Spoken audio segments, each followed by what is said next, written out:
I'm here with John Cottingham, philosophy professor at many universities, and he has agreed to talk with us about searching for the soul and the soul itself. Thank you so much, Dr. Cottingham, for agreeing to talk with me. So I'm curious if these common phrases that we hear about the soul, if you can tell us how accurate they are. So you hear people say that, you got to put your soul into your work, or don't sell your soul, or this is good for the soul, or someone is a lost soul. Is any of that an accurate use of this word or concept? Right. Yes, I think it is.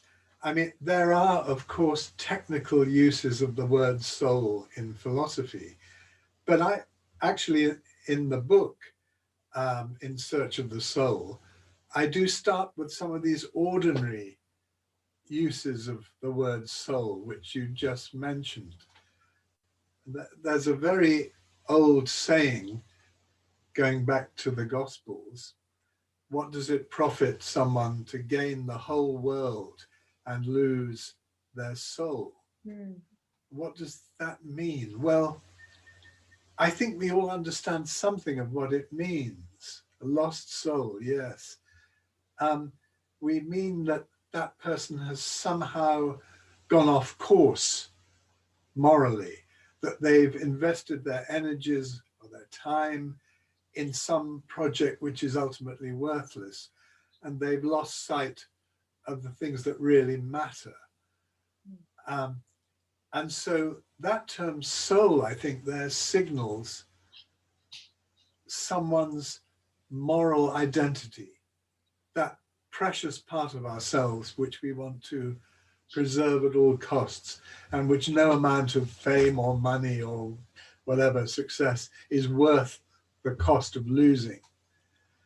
So that, I think, should be the start of thinking about the soul, that fundamental moral core of the self. So there's something about this idea of the soul that we keep attributing to ourselves. In your entire answer, it was like obvious to me that you're talking about a human soul. So what's the connection between soul and being human? Yeah, that's a really interesting question. I think perhaps naturally, after the sort of things we've just been talking about, the next question is, well, what is this soul? Okay. Descartes, in the 17th century, René Descartes, referred to the soul as this me, ce moi, this me by which I am what I am. But now, what is that? He went on to say that he thought the soul, this me by which I am what I am, is entirely independent of the body and could exist without it. So that led him to this rather controversial, to say the least, view known as dualism, that there's this soul, this immaterial, non-physical thing, and then there's the body. Now,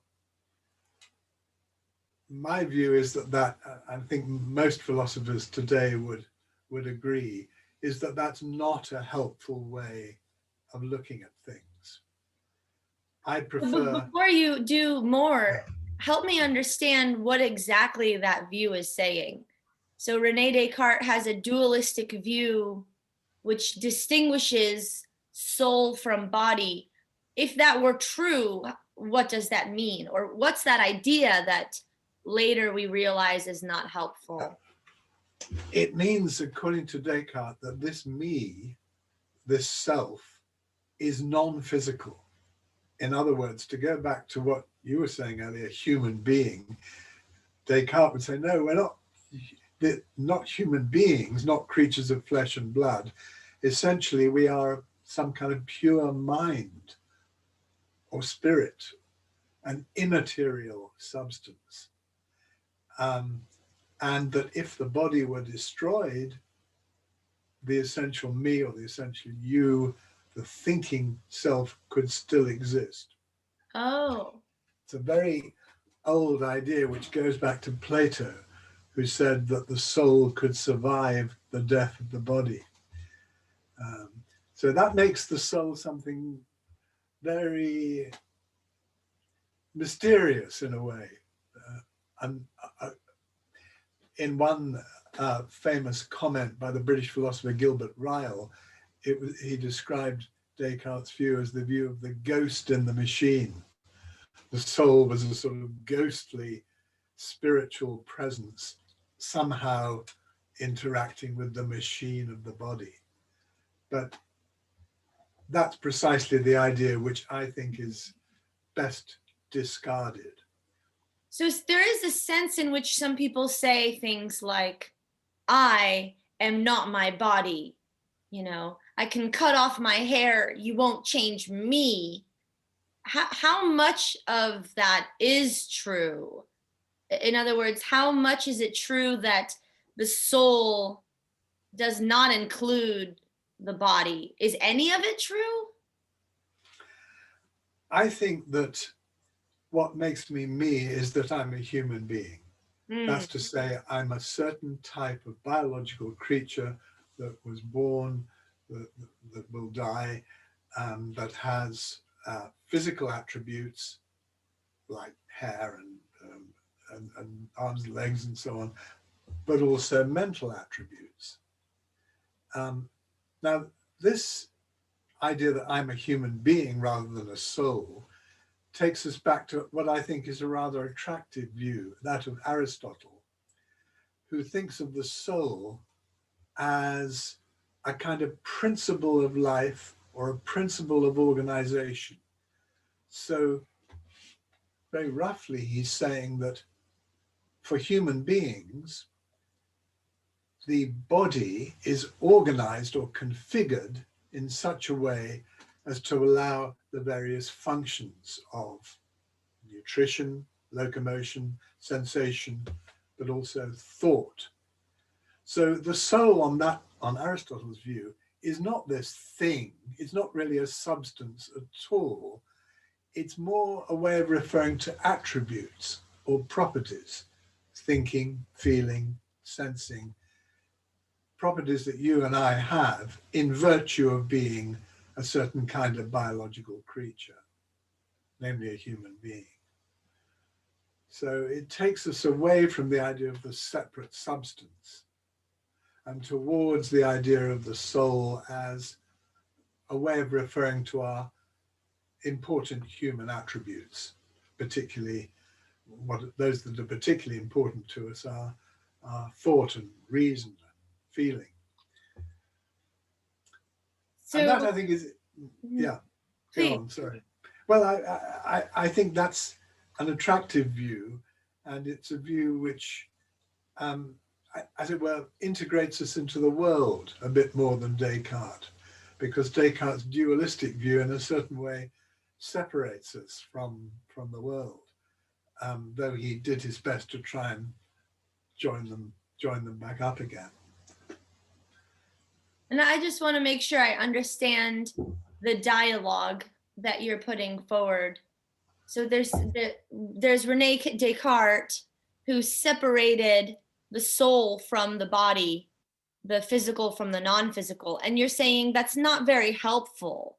And instead, you think that a better explanation is the one that comes from Aristotle, and you're saying the advantage is that it seems more pragmatic because it allows us to be our physical stuff and our non-physical stuff conjoined.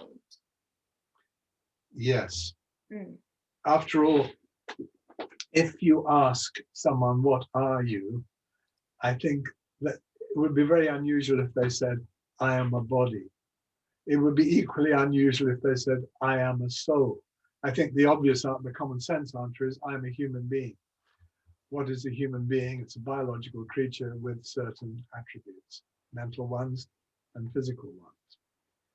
Hmm.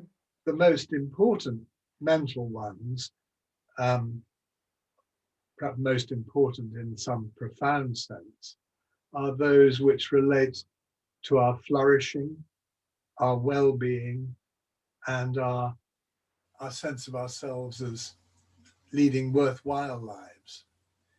And so this takes us back to that quotation, what does it profit to gain the whole world and lose your soul? There, in talking about the soul, we're talking about those properties, those attributes, those parts of us that are particularly important for the value and meaning of our lives. And so the inquiry after the soul is a way, an inquiry into finding the true self, the best self, the self you're meant to be. One way of putting this is to say that the soul is not just a descriptive term. It doesn't just describe the self you are, but it looks forward to the self, the better self that each of us can be. It looks forward to a kind of destination, the best that we can become. And so in that sense, the search to find our true soul is a lifelong search. So you're making me think of a colloquial, in other words, common phrase that people use. And you just said search for the soul, and indeed you wrote a book and that's a part of the title, but people usually say things like go find yourself. You know, have you heard that, this search for the self? I wonder if you can help me understand, is there a difference between soul searching and finding yourself? It probably would depend on the context, Mm, but I think where soul is a more useful term and one we shouldn't give up is that a self could just refer to your psychological profile, the personality characteristics you happen to have today or tomorrow. Whereas the soul carries this deeper sense of the true self, the self I'm meant to be, the self I ought to be, what philosophers sometimes call it a normative term. mm. It points us towards something which is in the domain of ought rather than is. So I think it's a more valuable term, though it has to be admitted in many contexts, self and soul are used pretty much interchangeably. For example, in that phrase, what does it profit to gain the whole world and lose your soul? There's another passage where it says, what does it profit to gain the whole world and lose yourself? So the two are very closely related. I see. So I'm curious if there is a sort of normative claim about your soul, which means that there is a pointedness or a prescription, a way things ought to or should go when it comes to your soul, is that goal for the soul something unique to every individual, or is it because you are a human being, your soul ought to be like this, you ought to be like this? How did we differentiate, since we all have a separate soul? I guess I'm assuming, do we all have the same soul, or do we have different souls? And depending on how you answer that, do we all have the same way we ought to be, or do we ought to be different things? That's a fascinating question. Socrates in ancient Athens talked about the care of the soul. We should all care for the soul. And by that he means we should take our attention away from things like money, power, fame, and towards the most precious part of us, which was to do with the good for humankind. So there is a general good what it is for humans to flourish, though that clearly could vary from person to person. One person might be an architect, one person might be a sailor, one a built. So there are many ways of manifesting excellent virtues and properties of human beings, but they all are directed in some way, or should be directed towards the good. And perhaps I just say a bit more about that, because even when we've pursued particular goals, like being, I don't know, a good architect, a good doctor, a good farmer, it seems to me characteristic of human beings that they always yearn for something more. We have, so the idea of the soul is, in my view, connected with this human longing for transcendence, for any, that's to say, exactly as your card says, going beyond. For any set of parameters, we always have this urge to reach forward, to reach beyond them, to something greater, to something better. This is where human beings differ, I think, from other species. Because for all other species, if you give them the conditions for their welfare, for their flourishing, then they'll be satisfied. With a human being, even when you give it food and shelter and lodging and everything it needs, it will still have this restlessness, this restless longing for more. I heard, and sorry if this takes us off topic, but I think you're an expert who could speak on this. I heard that there is an argument, which is a set of premises that leads to a particular conclusion. And the conclusion is that God exists.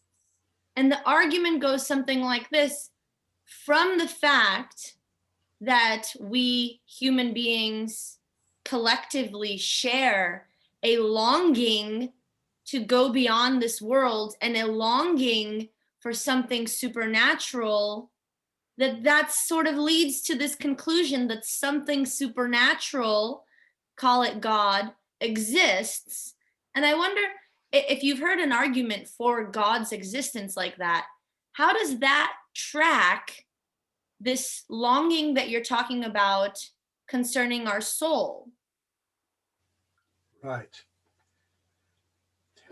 I think it doesn't necessarily lead us to the supernatural. I prefer to say we have intimations of the transcendent.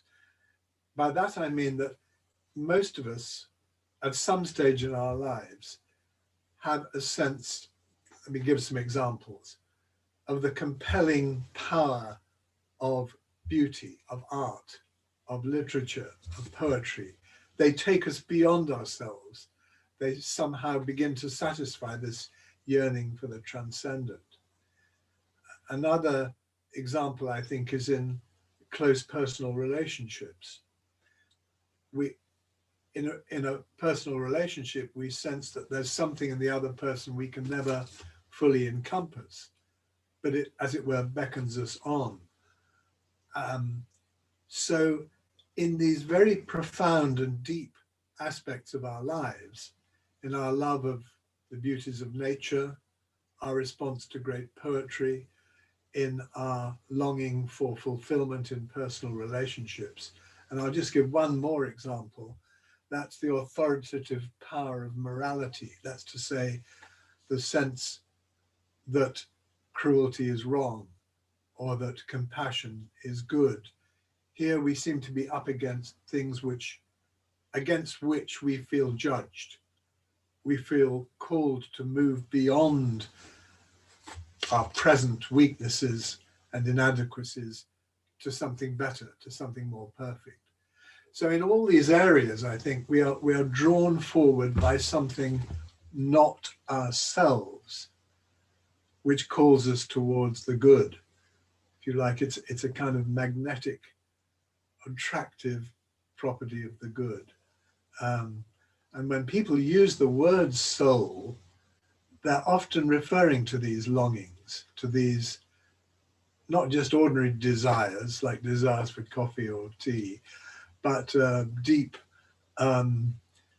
deep longings which require us to move towards something beyond ourselves that is more perfect. Spread throughout space, meaning all over at least the globe, at least Earth, so all over in different places, human beings have this yearning. But you're in the United Kingdom. I presume I'm in America. I presume we're not the only ones on the continent, respectively. So spread throughout space, humans have this yearning, and spread throughout time. You're much older than me. I presume you're not the only one in your generation. I'm not the only one in mine. And so spread throughout space and time, human beings have this common yearning for the thing going above. When you hear a great symphony and you cry and you feel like you've been taken elsewhere. Okay, I'm wondering, is the yearning that comes from our soul somehow universal or timeless? Or I think you mentioned Plato, and the thing you said, Plato said, was something about like a immortal soul. How much of that is going on? Yes, I think the things we've been talking about are part of our ordinary human birthright as creatures of flesh and blood. So I don't think you need to go down the route of immortality. There's no, as it were, logical compulsion here to think that these properties take us into an eternal domain. I think the crucial point is that they take us beyond the muddle and mess of our everyday lives towards something better. Now, how you express that, whether, for example, you express it in religious terms, I think is to some extent open.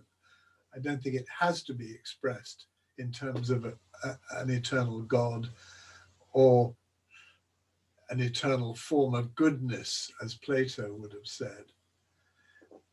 Nevertheless, I think what religion does is to provide a vehicle. It provides a way in which we can enact and express these longings that are part of our nature. So it, as it were, without, I think, providing definitive proofs or anything of that sort, it provides a way of practice, if you like. If you think of spiritual practices, prayer, meditation, chanting, singing, performed individually or collectively, these are vehicles which human beings have used for centuries to express their longing for perfection, for something transcendent in their lives. And so they're not, as it were, compulsory. You don't have to express it that way, but they do provide a vehicle that I think most people find, many people, I should say, find compelling. It's not easy to express these feelings just using the language of secular common sense or science. And religious language has this power, it has this multi-layered aspect that appeals to us on many different layers, many different levels of awareness, as indeed does poetry and music. So we're talking of a domain here which we can't easily dispense with. Yes, I'm having trouble trying to understand the concept of a soul as something mortal. I think for me, so help me understand. It seems like if you have one and I have one and our parents have one and our children will have one, we all have one, there has to be this this bigger, ocean where there's this infinite supply of soul, and when people come to life, they get one.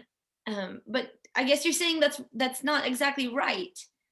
So can you say anything that would convince me that the soul doesn't have to be this eternal, immortal thing? Well, if we go back to what we were saying towards the beginning of our discussion, if you take the kind of view that Aristotle put forward, then the soul is not going to be a separate thing that could exist eternally or immortally. Rather, it's a way of, we could say, and he does say, that the human being is ensouled. That's to say, it has certain properties, attributes, faculties of thought and feeling and sensation and so on. Now, in order for those to be exercised, we'd probably now say you have to have a brain and a nervous system. So these impressive and wonderful human qualities require us to have physical attributes, brain, nervous system, body, but they're not reducible to those. So my quarrel with the kind of reductionism that you see in a lot of philosophy nowadays is that it tries to reduce all our mental attributes just to the workings of brain processes. And that seems to me a fundamental mistake. I've heard that too. Things like, well, point to the brain. Okay, it's here. Point to your mind. Maybe there isn't one. Point to your soul. Maybe there isn't one. And so that view is wrong, you say. Can you help me understand what's wrong about doing that kind of move where you say, we know there is a brain, we can do fMRI scans, we can watch the brain have its firings and so on. So what's the problem with reducing the soul, maybe the mind, the spirit, to the physical, material brain? Well, one of the problems is this, that when we talk about the longings of the soul, or even any conscious state, actually, our hopes, our fears, our desires, our thoughts, our aspirations, then we enter a domain of meaning and value.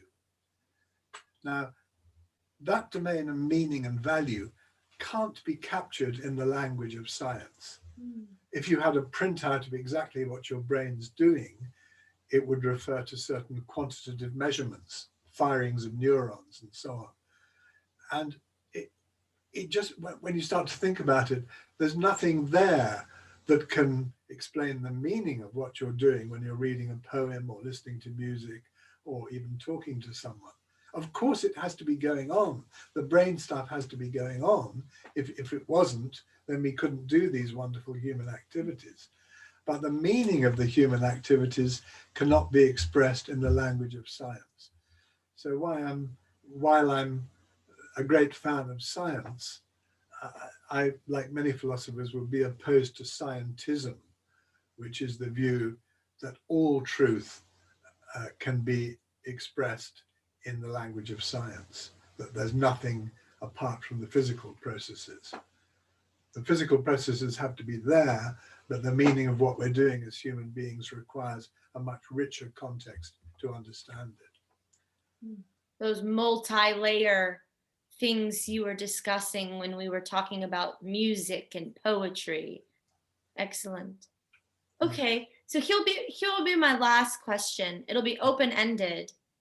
If there is a take-home message that you want to give on the soul, sort of, if you remember nothing else, remember this about the soul, what would it be?